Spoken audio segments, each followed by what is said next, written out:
दोस्तों, आज की वीडियो में हम आपके लिए लेकर आए हैं नेहरू खानदान का सर्च। हमारे देश में कई राजवंश है जिनका इतिहास आपको कहीं ना कहीं पढ़ने मिल जाता है, लेकिन हमारे देश में एक ऐसा राजवंश भी है जिसका इतिहास और वर्तमान लोगों के लिए कभी आसान नहीं रहा, जिसे देखने में ऐसा लगता है कि यह घराना बहुत ही धर्मनिरपेक्ष है, लेकिन यह सब लोग सत्ता के इतने भूखे हैं कि सत्ता के लिए ये लोग अपना नाम और रंग बदलते रहते हैं गिरगिट की तरह। आप लोग समझ ही गए होंगे कि हम किसके बारे में बात कर रहे हैं।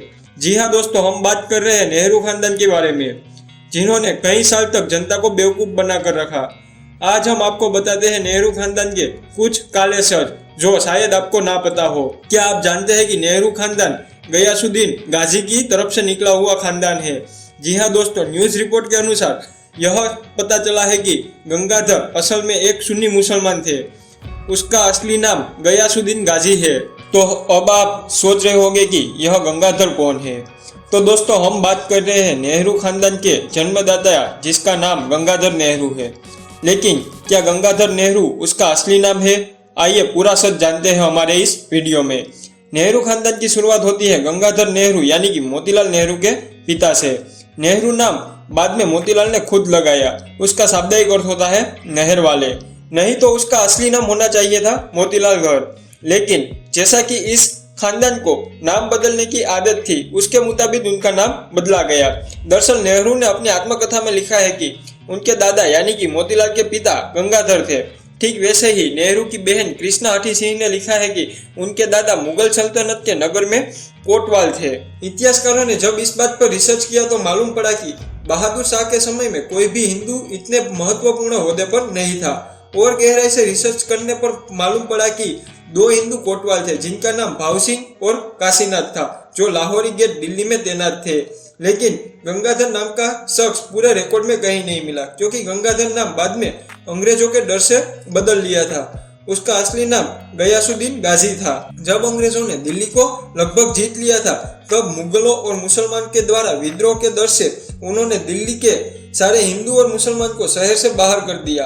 अंग्रेजों वो गलती नहीं दोहराना चाहते थे जो हिंदू राजाओं ने मुसलमान के आक्रांताओं को जीवित छोड़कर की थी। इसलिए अंग्रेजों ने चुन चुन कर मुसलमानों को मारना शुरू किया, लेकिन कुछ मुसलमान छुपकर दूसरे शहर में चले गए।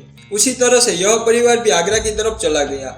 नेहरू ने अपनी आत्मकथा में लिखा है कि आगरा जाते समय उनके दादा गंगाधर ने अंग्रेजों का रोक टोक पर जवाब दिया था, लेकिन तब उन्होंने ऐसा कहा था कि वो मुसलमान नहीं बल्कि कश्मीरी पंडित है, इसलिए अंग्रेजों ने उसे आगरा जाने दिया।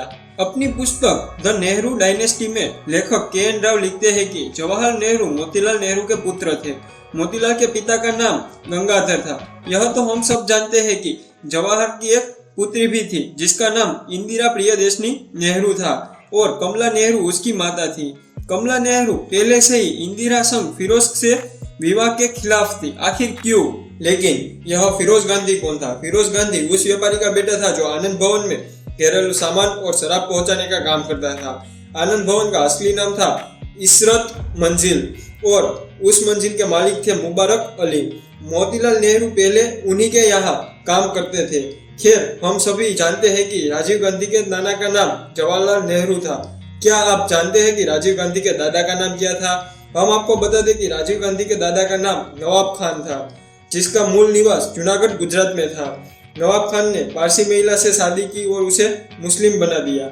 फिरोज खान उसी महिला का संतान था। उनकी मां का उपनाम था गांधी। गांधी नाम पारसियों में अक्सर पाया जाता है। विवाह से पहले फिरोज गांधी नहीं बल्कि फिरोज खान था।